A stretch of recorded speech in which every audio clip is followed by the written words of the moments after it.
Hello friends, in this episode of my series on Taoist meditation, I'd like to talk about the topic of Wu Wei, or as it's often pronounced, Wu Wei. I'm not exactly sure which one comes across best, but basically spelled W-U-W-E-I as it's transliterated into our text anyway. Now, we've been looking at Taoism, we've been looking at the way of the Tao and how the Tao is that basic primordial presence, if you like. I was going to say force, but it's more than a force really, it's more of a complete sort of system which pervades everything, nature, the whole universe and us ourselves. Last time we looked at yin and yang as two principles, as the two opposing forces which come together to create the whole of the Tao. But we saw how the two opposites combine together, how though they seem to be opposite sides of the coin or opposite ends of the magnet, as we looked at, they are actually corresponding forces which need each other and which define each other, and without which we would have no definition for anything. So even though with most of Eastern philosophy the idea is to go beyond the dualistic thinking, though we still see in Taoism that there's an understanding that there are sort of two sides to everything, and those two forces work in unison together, in harmony with each other, and they come together to sort of create the whole, as it were. So what's Wu Wei? Well, Wu Wei really is the means by which the Tao works in us, in the world, in the universe, in nature. It's a system by which the Tao actually operates, and it's best described probably in the English translation as effortless action. Literally it means no action, not doing, but that doesn't really exactly describe it, because it's not really a means of doing nothing at all, but it is a means of the way it works is that an action does occur, but it's an action that doesn't require any effort, if you like. And water is probably the best medium in which to describe as analogous of what Wu Wei is.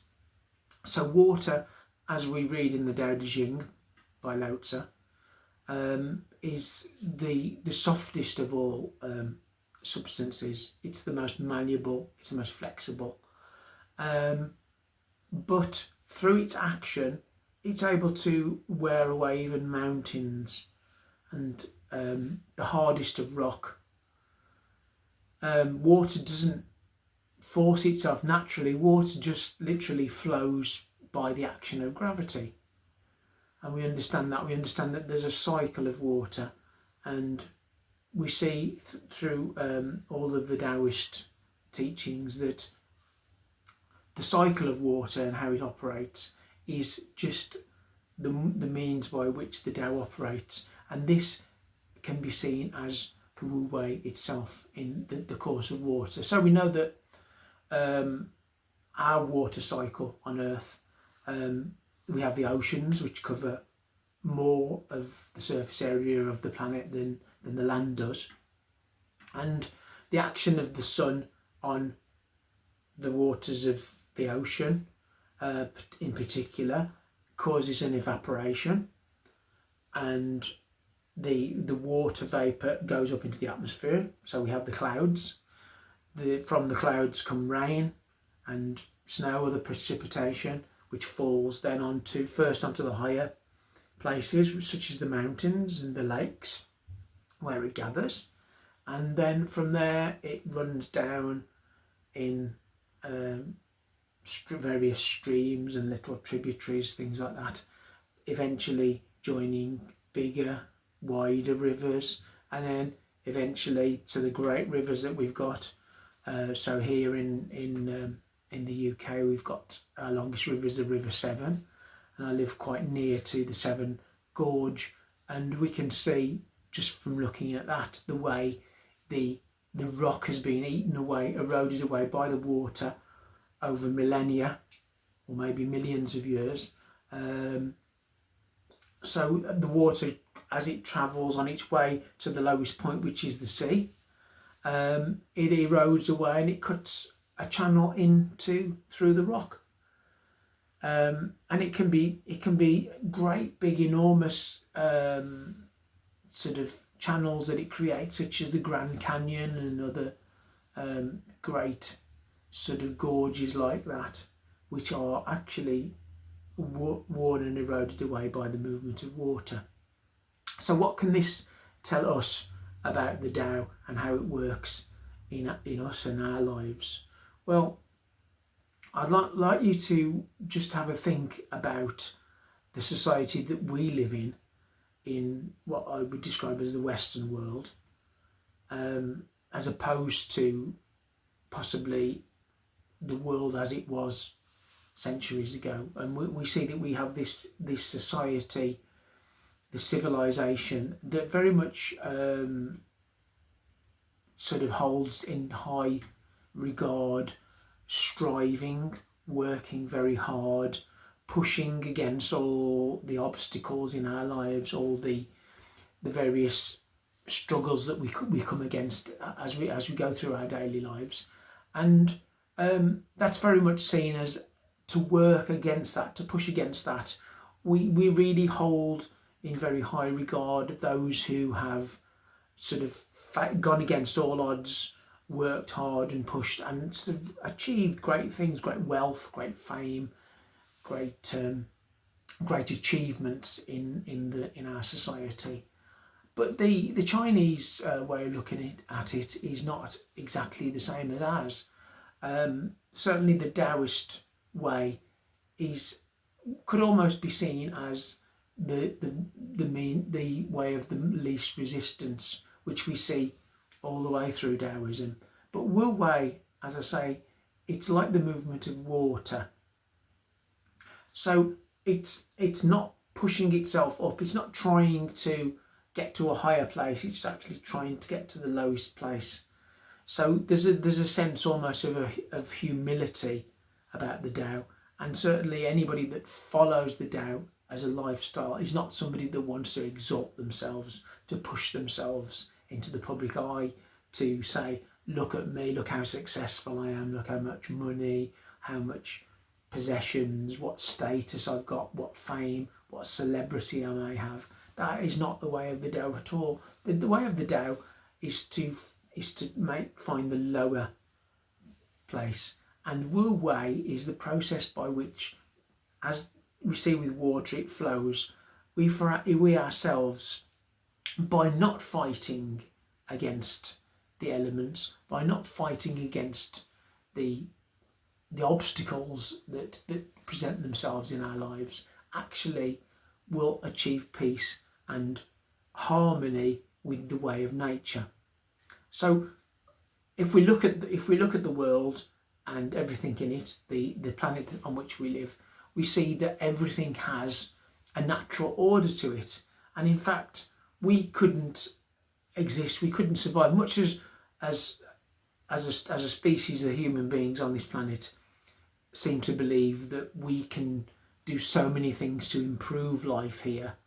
The truth is, and hopefully we are starting to appreciate a little bit more now in the 21st century, that we can't really improve upon nature. And in fact, when as human beings we try to improve upon nature, whether it's with the ecosystem, remodelling of the landscape, cutting down forests, damming rivers, farming, vast areas of concrete and tarmac and things like this, we're not really doing the planet any favours, and we're not doing ourselves any favours, because we are part of this fragile ecosystem ourselves. So every time we do something which goes against the grain of nature, and Wu Wei is very much to do with going with the grain, and the analogies found in the writings of Lao Tzu and Zhuangzi about cutting the wood going with the grain. So that's much easier than actually cutting against the grain. If you've ever tried to cut wood with a saw or a chisel or whatever implement you might have tried, then to cut against the grain, so going across those lines that we find in the wood, it's very much more difficult than cutting with the grain. And when we cut with the grain, it's much more effortless. And that is an analogy, again, like the water analogy. It's an analogy of the cutting of wood or anything natural. There's a story as well from Taoism about a cook or a butcher by the name of Ding, who showed his skill to the ruling nobleman of the area, of how he butchered an ox and cut with his knife through all of the parts of the animal. I'm a vegetarian, so it doesn't particularly jump out to me as kind of a very nice example, but it's an example of the fact that by actually going with the flow and cutting with a knife, as it were, following the lines of the bones, the sinews, the tissue of the animal as he was cutting it, he managed to do it effortlessly. And it was almost like it was seen that he was sort of in a kind of a flow state, as it were. And modern philosophers have looked and seen when certain people like sports stars and artists, musicians, these kind of people are, when they're operating at a certain level of their artistic or craftsman-like skills, that they enter into this sort of zone, as it were, which is known as the flow state. And this is very much a type of Wu Wei. So you might get a great basketball player who operates on a level whereby he's there at his match, his tournament, and he's performing there. And there's a state at which the mental processes of kind of trying to work out the strategy of the game, or who to pass the ball to or whatever, those almost seem to stop, and the sportsman actually goes into this sort of mode whereby he's almost on this sort of autopilot type of trajectory. So and again, this is seen in sort of musicians, a type of music whereby the flow state is kind of entered into would be something like jazz musicians. If you've ever heard jazz, they have this kind of syncopation whereby the musicians, they will perform together. So it's almost like sort of one of those sort of jam sessions, if you like, where musicians sit down and just play, and one person starts off, another one comes in, and then the whole group of musicians all play together. But with jazz, it kind of reaches that sort of state, that sort of pitch, where it's really sort of sophisticated musical talent that's being expressed, but it's not from a written notation on the page. They're not reading the music. They literally are entering a state whereby they are in this sort of flow state. So this is another good example of Wu Wei and what Wu Wei is. The late great Alan Watts, who's one of my sort of mentors, if you like, posthumously, of course, talked about the fact that probably the best analogy of Wu Wei is sailing. And he talked about the fact that the difference between, if you want to cross a stretch of water, the less intelligent way of doing so would be to get in the boat and row it by means of brute force, strength, to get across the water.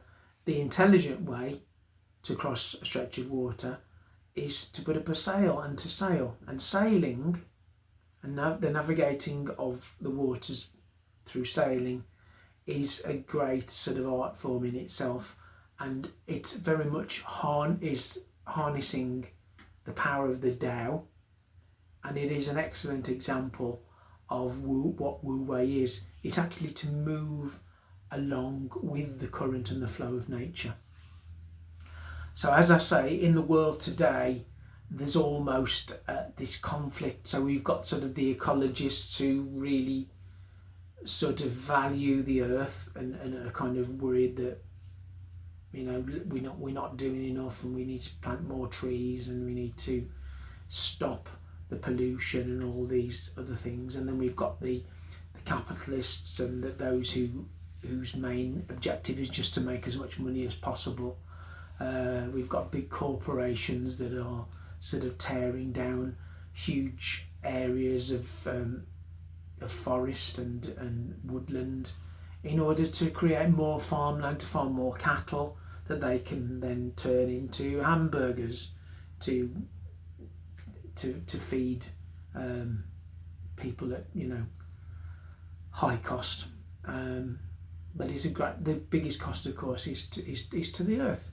But then the other way to look at it is to look at the fact that, well, the earth, the planet, the ecosystem doesn't really need us, and it will find a way to get around. So whatever we do to damage the planet, really we're only damaging our own lives, because life on Earth is so diverse, and the ecosystem is so diverse that we simply are not powerful enough to completely destroy nature. Nature will come back. Nature will re-emerge, and it's seen in any place, any city or town that has gone into ruin, that nature very soon comes back.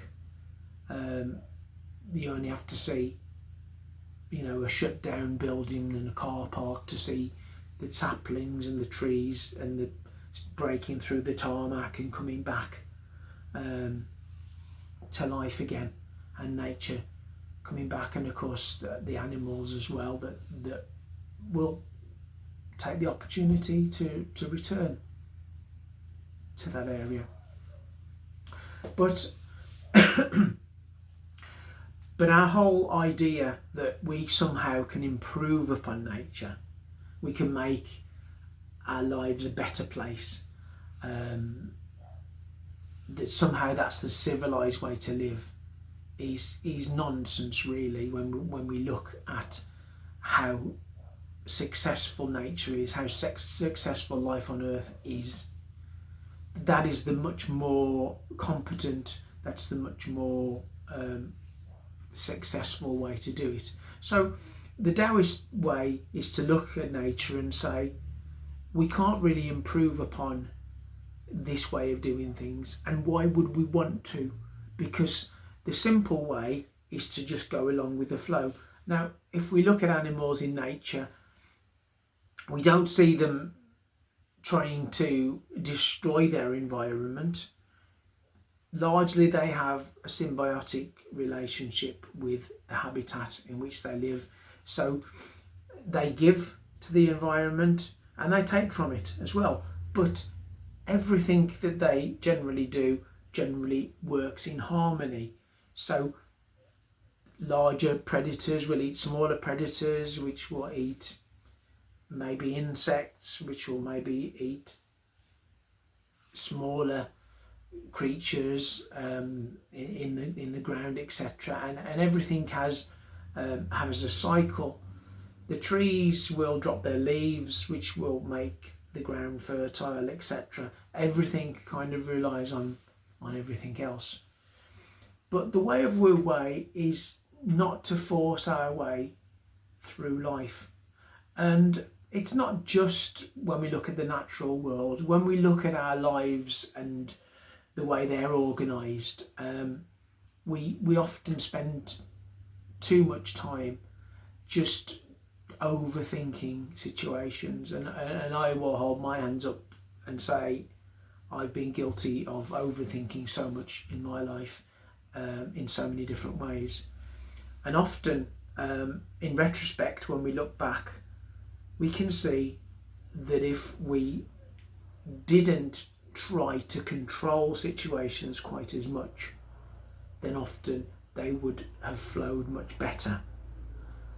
We do have this tendency to try to want to control everything in our lives, and we can see from the Taoist way that often the way to react in a situation is to actually stop and pause and take a break. It's less about being reactionary and reacting to every situation as it arises, and more to stopping, pausing, waiting for the optimum time. So Wu Wei isn't about not acting at all. It's about stopping and pausing and waiting for the opportune moment in which to act. And this can be seen in terms of some of the martial artists, like especially in sports like judo and aikido. In judo, certainly, there's a way in which, when two opponents come together in judo, the one opponent will wait for his or her opponent to sort of overstretch themselves, to go into a move, and they will wait. They'll sort of grapple a little bit as judo competitors do, but at that point of sort of stretching of when the one opponent pushes a bit too hard and overstretches themselves, then a simple sort of tug on the arm or a scoop with the leg will topple the opponent and bring them down onto the floor. But it's about sort of waiting. And the martial artists and the masters of judo and such martial arts understand the workings of Wu Wei, and Wu Wei is sort of comes into things like the Japanese Zen, Buddhism practice as well. It's understood in there, and you'll see often people like the Shaolin monks and people like that who really kind of encapsulate what Wu Wei is, to actually sort of have that almost effortless flow. There's a story from Japan as well, which sort of epitomises this as well, whereby in the sort of medieval times you had the samurai, who were the great swordsmen of Japan, and their art was not all about action, and sort of, in spite of possibly some of the mythology, their art was not to kind of hack at their opponents with swords. It was more in action, and in fact the workings of a great swordsman were in actually how little he actually used his sword, because Wu Wei, of course, is effortless action and taking as little action as possible, really. So the one story goes that the two greatest swordsmiths in Japan presented their weapons, and the one which was supposedly the greatest and maker of these samurai swords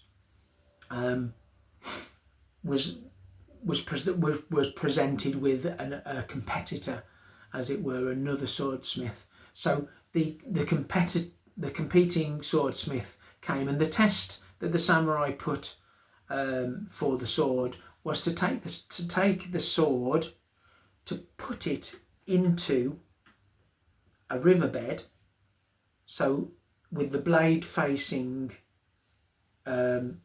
upstream, and then what they would do in order to test the sharpness of the blade or the proficiency of the blade was to put a sheet of paper into the water, which then flowed downstream towards the blade. So with this competitor of the great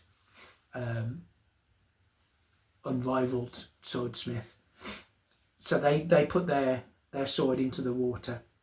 The sheet of paper approached, and as it approached, the sheet of paper met the blade, was cut perfectly in half, came so that the sword blade passed through the paper, and the two pieces of paper joined back again seamlessly on the other side. And of course, it seemed that nothing would beat that they had indeed found the greatest, they'd created the greatest blade, as it were, that gave such a clean cut that the paper was almost undisturbed and the blade passed seamlessly through it. Until, of course, they then placed the blade of the greatest swordsmiths into the water and again released the sheet of paper. And this time, as the sheet of paper came towards the blade, the sheet of paper actually moved around the blade and avoided the blade altogether in its path. And that is an excellent example, though again one of those stories that's gone into sort of mythology, but the principle is that it didn't even disturb the water, the path of the water or anything. It worked exactly with nature, as it were. So that was declared to be the greatest swordsmiths, as I say.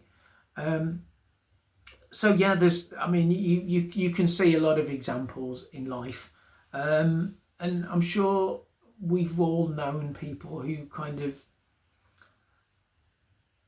work very, very hard, and they probably do very well in business, commerce, whatever it is, or in their chosen area of expertise. But often it brings a lot of stress, it brings a lot of anxiety, and it can even shorten people's lives at times. But I'm sure that some of us have also known people that seem to almost, shall we say, sail through life. Pardon the pun, as we've been speaking about sailing. But there are people that almost, they don't seem to get riled, they don't seem to get fazed by the problems of life in the same way. And it's good to note these people.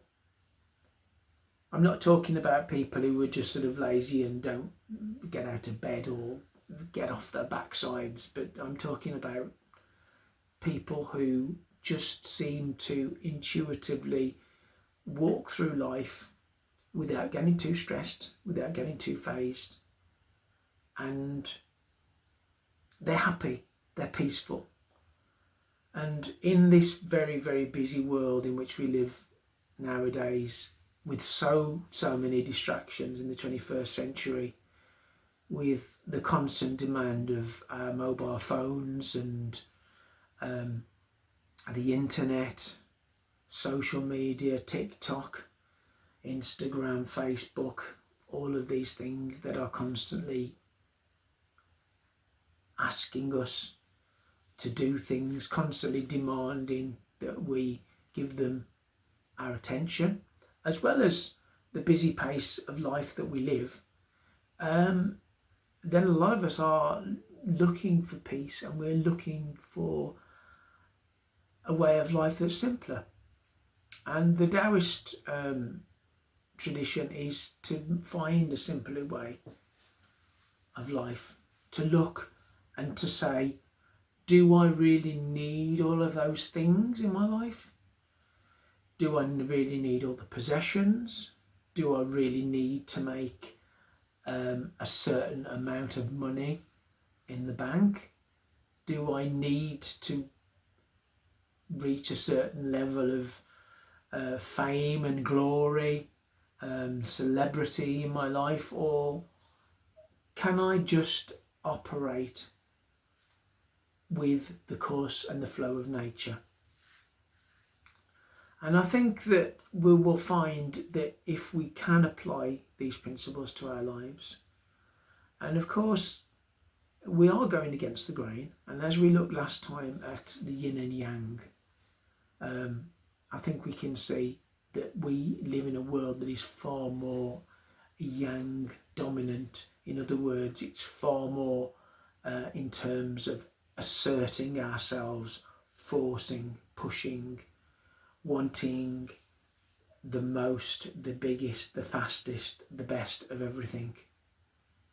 And as we looked at last time, when we looked at yin and yang, we need to have more of the yin, or more of that receptiveness, more of that calm, cool, peaceful way.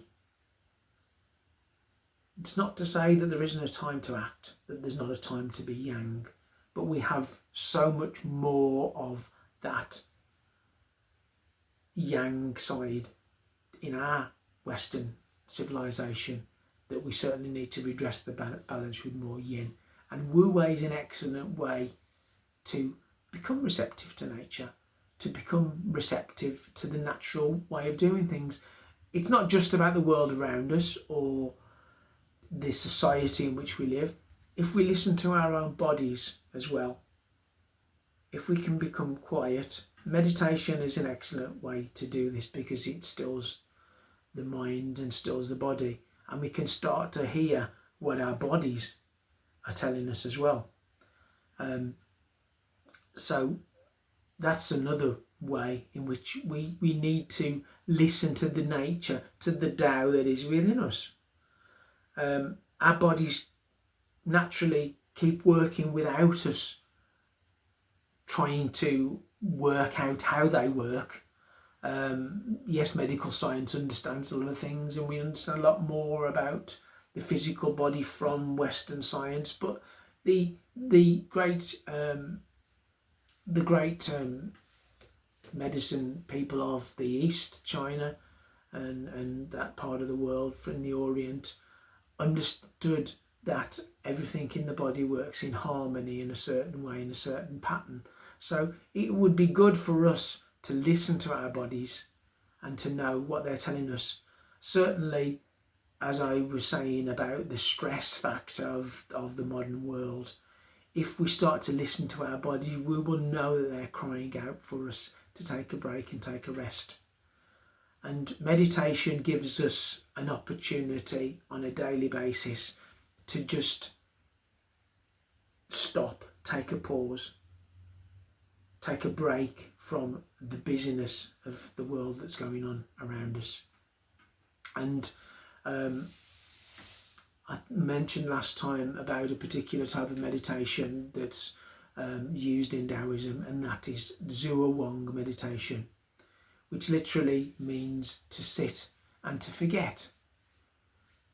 So it's an opportunity for us to sit down, for us to calm our minds, listen to our bodies, listen to what they're telling us, and eventually we are able to move beyond the sensations of the body, the thoughts of the mind, and to enter into a primordial void space, a sort of a primordial chaos space. Chaos in the terms of how the Greeks expressed that chaos was a place from which there was limitless potential could come out of it. So they saw that the world was created out of this chaos, and it's seen in the Eastern philosophies as well, that there was at first chaos. Taoism talks about the Tao being that which was before everything and from which everything came. But it's out of that still and calm place in meditation that we can find our true self, and we can find the Tao that is within us, or as the yogis would say, Brahman, which is within us.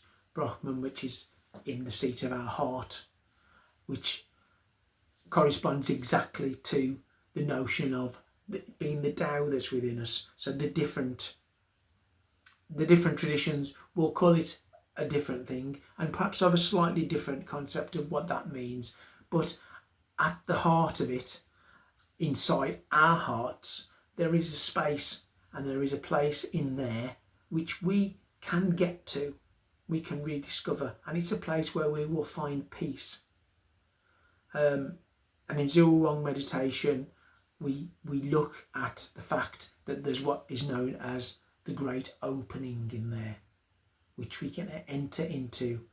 We can pass through, as it were, a doorway inside the heart, and as we come out the other side, we can leave behind the stress, the anxiety, the pain, the suffering, the misery, the depression, all of these things, and we can pass through. We can find this place of peace, joy and happiness on the other side of that, which is on the inside of us. We don't need to go off anywhere else. It's within us. Even in the Bible, we read that Jesus said that the kingdom of God is within you. So he was very much mirroring the teachings of the East when he said that. And there is a sense that everything good is there on the inside. So through practices like Wu Wei and Wu Wei meditation, we can discover our true self and the true nature that is on the inside of us. I hope that makes some sense to you today. I don't want to go on too long on this topic, but this is Wu Wei. It's an effortless action. It's not forcing our way through life. And this often seems counter to everything that our Western culture tells us about, he who dares wins, and the one who fights the hardest and works the longest hours will achieve the most. The sort of the notion that was particularly championed during the 1980s and 90s when the stock market was God, and everybody was trying to make the most money and be the most successful as quickly as possible.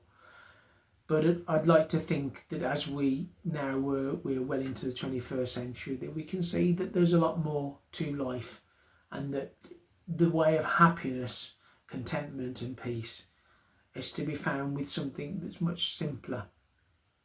You can't buy these things.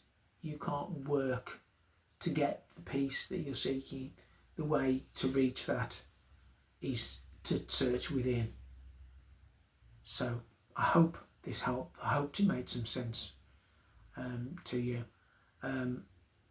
If you want to hear more about this topic or whatever, then please subscribe to the channel. If you have any comments or questions to ask, then drop them in the comments box below. If you enjoyed this video, then do give us a thumbs up as well. Do share with anyone else that you might think this might be appropriate or pertinent to. And until the next time, namaskaram and thank you.